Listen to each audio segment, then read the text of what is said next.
नमस्कार, मैं doctor Ritu Dubey, assistant professor philosophy, government Meera girls college Udaipur. आज मैं बीए सेकेंड ईयर फिलोसफी के फर्स्ट पेपर को पढ़ाऊंगी जो है तर्कशास्त्र लॉजिक।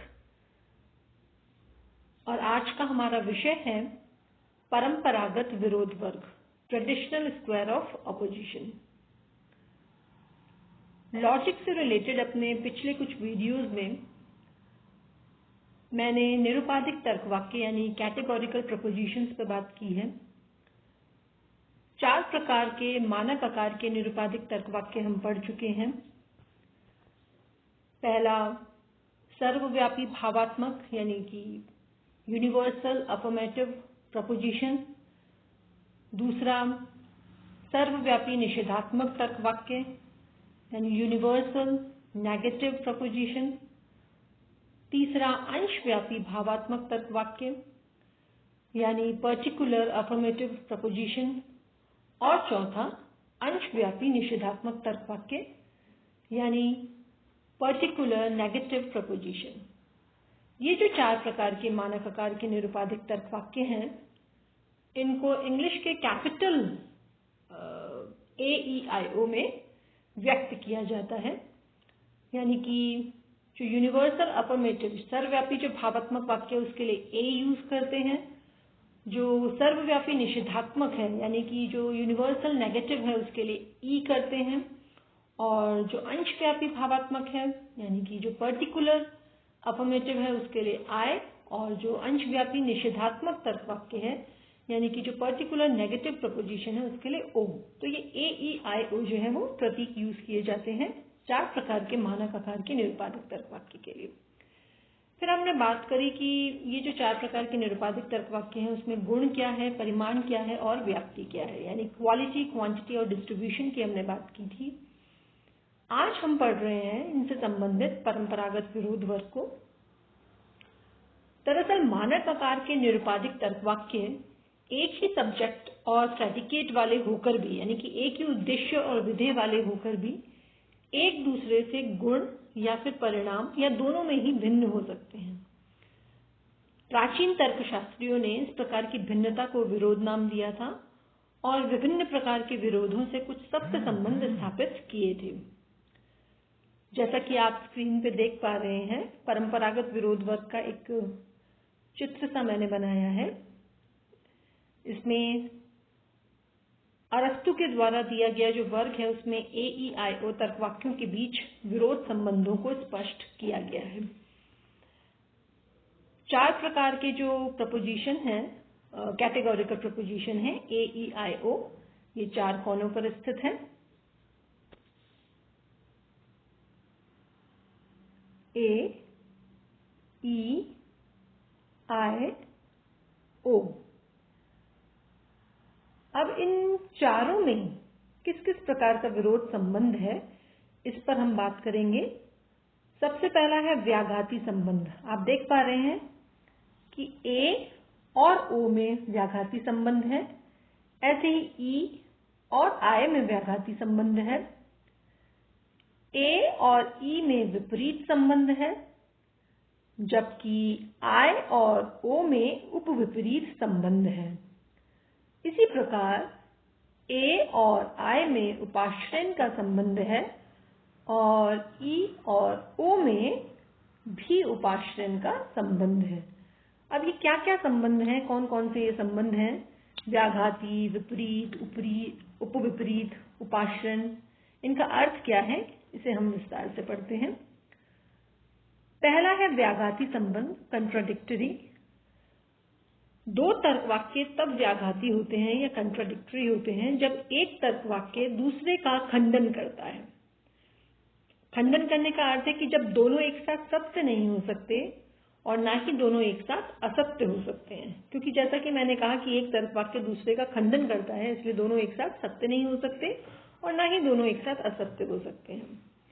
स्पष्ट है कि मानक आकार के 2 तर्क वाक्य जो एक ही उद्देश्य और विधेय पद वाले हों, लेकिन जो गुण और परिमाण दोनों ही में एक दूसरे से भिन्न हो, यानी क्वालिटी और क्वांटिटी दोनों में ही एक दूसरे से भिन्न है, वो परस्पर व्याघाती जो है वो कहलाते हैं। जैसे आप देखेंगे ए और ओ, ई और आई, ये परस्पर व्याघाती हैं, क्योंकि आप जानते हैं जो ए है वो सर्वव्यापी भावात्मक तर्क वाक्य है, जबकि जो ओ है वो अंशव्यापी निषेधात्मक है। तो ये दोनों एक दूसरे के बिल्कुल ही व्याघाती हैं। ऐसा हो ही नहीं सकता कि ये दोनों एक साथ सत्य हो जाएं यानी ट्रू हो जाएं, या एक साथ असत्य हो जाएं यानी फॉल्स हो जाएं। अगर एक सत्य है तो दूसरा असत्य होगा, और अगर एक असत्य है तो दूसरा अवश्य सत्य होगा। तो ये जो व्याघाती संबंध है वो आप देख पा रहे हैं ए और ओ में और ई और आई में है, क्योंकि इन दोनों में ही जो है वो गुण और परिमाण की दृष्टि से अंतर है। दूसरा जो संबंध है जिस पे हम बात करेंगे वो है विपरीत संबंध, कंट्ररी। दो तर्क वाक्य तब विपरीत कहे जाते हैं जब वे दोनों एक साथ सत्य नहीं हो सकते, यद्यपि दोनों एक साथ असत्य हो सकते हैं। यानी कि ऐसे दो तर्क वाक्य विपरीत कहे जाएंगे जो एक साथ सत्य तो नहीं होंगे, ट्रू तो नहीं हो सकते, लेकिन हाँ एक साथ असत्य हो सकते हैं, फॉल्स हो सकते हैं। पारंपरिक विचार के अनुसार एक ही उद्देश्य और विधेय वाले किंतु गुण में भिन्न जो सर्वव्यापी तर्क वाक्य हैं वो विपरीत हैं। जैसा कि मैंने कहा कि एक ही उद्देश्य विधेय, सब्जेक्ट और प्रेडिकेट तो एक ही है। चारों प्रकार के संबंधों में आप ध्यान रखें कि मैं जिसकी बात कर रही हूँ सब्जेक्ट और प्रेडिकेट तो एक ही है, लेकिन गुण में भिन्न है। ऐसे सर्वव्यापी तर्क वाक्य, आप जानते हैं सर्वव्यापी तर्क वाक्य दो हैं, ए और ई। सर्वव्यापी भावात्मक तर्क वाक्य यूनिवर्सल अफर्मेटिव प्रोपोजिशन, और सर्वव्यापी निषेधात्मक तर्क वाक्य यूनिवर्सल नेगेटिव प्रोपोजिशन। तो ये जो दोनों सर्वव्यापी तर्क वाक्य हैं, लेकिन हैं ये दोनों गुण की दृष्टि से भिन्न। एक भावात्मक है और दूसरा निषेधात्मक है ये दोनों ही यूनिवर्सल सर्वव्यापी। तो इनमें आपस में विपरीत संबंध है। इनके साथ ऐसा है कि ये एक साथ सत्य नहीं हो सकते, लेकिन ये एक साथ असत्य हो सकते हैं। तीसरा प्रकार का जो संबंध है वो है उपविपरीत, या जिसे कहते हैं विरुद्ध, सब कंट्री। दो तर्क वाक्य उपविपरीत या विरुद्ध तब कहे जाते हैं जब दोनों एक साथ असत्य नहीं हो सकते, यद्यपि दोनों एक साथ सत्य हो सकते हैं। अब देखिए ये विपरीत के जस्ट अपोजिट है, उपविपरीत या विरुद्ध, जो ये कहता है कि दोनों एक साथ असत्य नहीं हो सकते, फॉल्स नहीं हो सकते, लेकिन दोनों एक साथ सत्य हो सकते हैं। जबकि हमने जब विपरीत पढ़ा तो मैंने आपको बताया कि वो दोनों एक साथ सत्य नहीं हो सकते, लेकिन एक साथ असत्य हो सकते हैं। तो पारंपरिक विचार के अनुसार एक ही उद्देश्य और विधेय वाले यानी सब्जेक्ट और प्रेडिकेट तो एक ही है ऐसे, लेकिन गुण में भिन्न जो अंशव्यापी तर्क वाक्य हैं वो उपविपरीत या विरुद्ध होते हैं। इस प्रकार जो आई और ओ तर्क वाक्य हैं वो उपविपरीत या विरुद्ध हैं।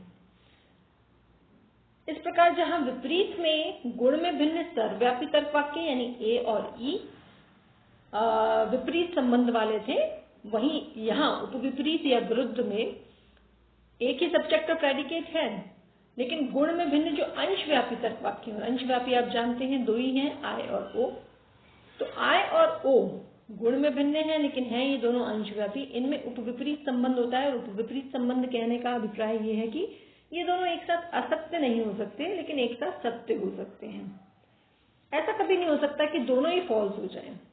हाँ, ये जरूर हो सकता है कि दोनों एक साथ ट्रू हो जाएं। चौथे प्रकार का जो संबंध जिस पर हम बात करेंगे वो है उपाश्रयन का संबंध, जिसमें दो पद हैं, उपाश्रय और उपाश्रित।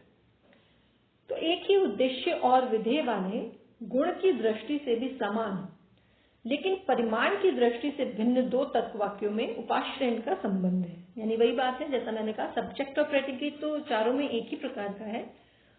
उसमें अगर गुण की दृष्टि से तो समान है, यानी अगर भावात्मक है तो भावात्मक ही है, निषेधात्मक है तो निषेधात्मक ही है, लेकिन परिमाण की दृष्टि से यानी क्वांटिटी की दृष्टि से अगर दो भिन्न वाक्य हैं, तर्क वाक्य, उनमें उपाश्रयन का संबंध होता है। जैसे अगर आप देखें तो ए में और आई में, ऐसे ई में और ओ में उपाश्रयन का संबंध होता है। ऐसी स्थिति में जो यूनिवर्सल तर्क वाक्य है, जो सर्वव्यापी तर्क वाक्य है, जैसे अगर मैं बात करूं ए और आई के संबंध की, तो जो ए है उसको उपाश्रय कहेंगे, और जो अंशव्यापी तर्क वाक्य है यानी कि आई, उसे कहते हैं उपाश्रित। इसी प्रकार जो ई तर्क वाक्य है उसे कहेंगे उपाश्रय क्योंकि वो सर्वव्यापी है, और जो ओ तर्क वाक्य है उसे कहेंगे उपाश्रित क्योंकि वह अंशव्यापी है। ऐसा माना जाता है कि उपाश्रय में जो उपाश्रय है वो उपाश्रित को अपने में अंतर्भूत किए रहता है। इसका कहने का अर्थ ये है कि जो उपाश्रय है अगर वो सत्य है तो उस पर उपाश्रय डिपेंडेड है, वो उसमें सम्मिलित है, तो उपाश्रित भी अवश्य सत्य होगा। अगर उपाश्रय सत्य यानी जैसे अगर ए सत्य है तो उस पर उपाश्रित अंतर्भूत किए हुए हैं, तो यानी कि आय भी सत्य होगा। अगर ई सत्य है तो ओ भी सत्य होगा।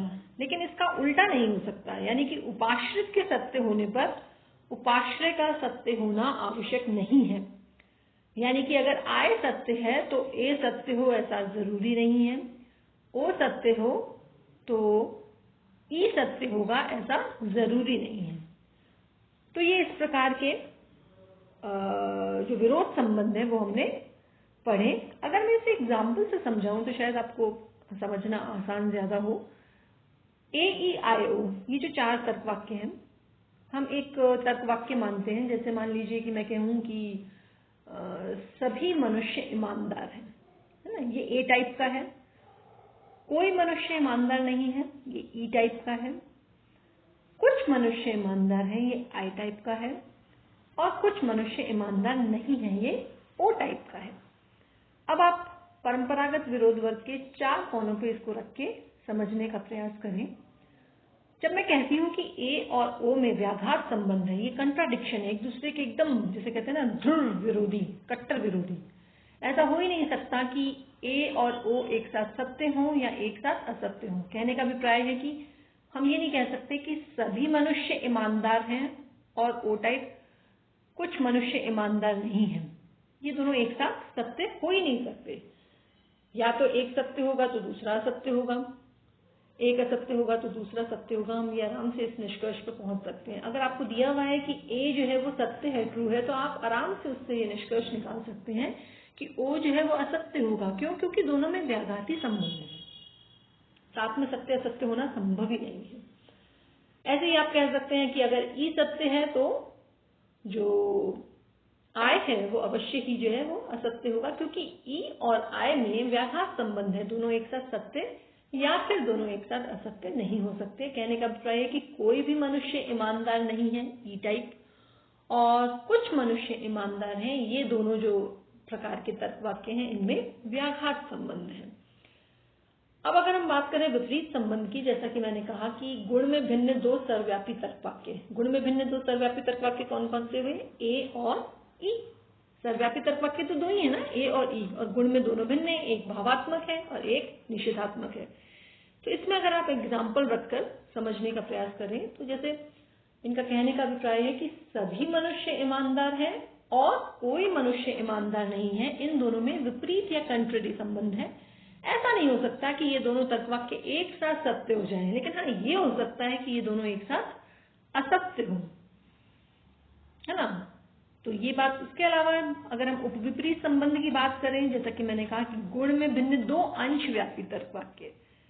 अंशव्यापी तर्क वाक्य 2 हैं, आप जानते हैं, आई और ओ, लेकिन वो है गुण में भिन्न। आई जो है वो भावात्मक है, अफर्मेटिव है, जबकि ओ जो है वो निषेधात्मक है, नेगेटिव है। इन दोनों में उपविपरीत संबंध होता है। ये जो उपविपरीत संबंध है, सब कंट्री, इसमें विपरीत संबंध से अंतर सिर्फ इतना है कि जहां विपरीत में एक साथ सत्य नहीं हो सकते लेकिन एक साथ असत्य हो सकते हैं, वहां उपविपरीत में एक साथ असत्य नहीं हो सकते लेकिन एक साथ सत्य हो सकते हैं। अब अगर आप एग्जाम्पल रख के समझने का प्रयास करें तो आई टाइप का हुआ कि कुछ मनुष्य ईमानदार हैं, और ओ टाइप का हुआ कि कुछ मनुष्य ईमानदार नहीं है। क्या ये संभव है कि ये दोनों तर्क वाक्य एक साथ असत्य हों?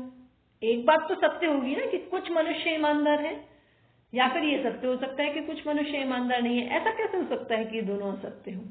तो इसलिए इन दोनों में उपविपरीत संबंध है। और फिर आखिर में जो मैंने आपको कहा कि जो एक ही उद्देश्य विधेय वाले हैं, लेकिन जो गुण की दृष्टि से जो है वो समान है, लेकिन परिमाण की दृष्टि से, क्वालिटी में तो सेम है लेकिन क्वांटिटी में जो 2 भिन्न तर्क वाक्य हैं, कौन कौन से हुए? ए और आई। ए जो है वो सर्वव्यापी भावात्मक है, जबकि आई जो है वो अंशव्यापी अंशव्यापी भावात्मक है। दोनों ही भावात्मक, ए और आई जो तर्क वाक्य हैं दोनों ही भावात्मक है। ऐसे ई और ओ तर्क वाक्य दोनों ही भावात्मक है। अंतर जो है वो दोनों में वो परिमाण की दृष्टि से है।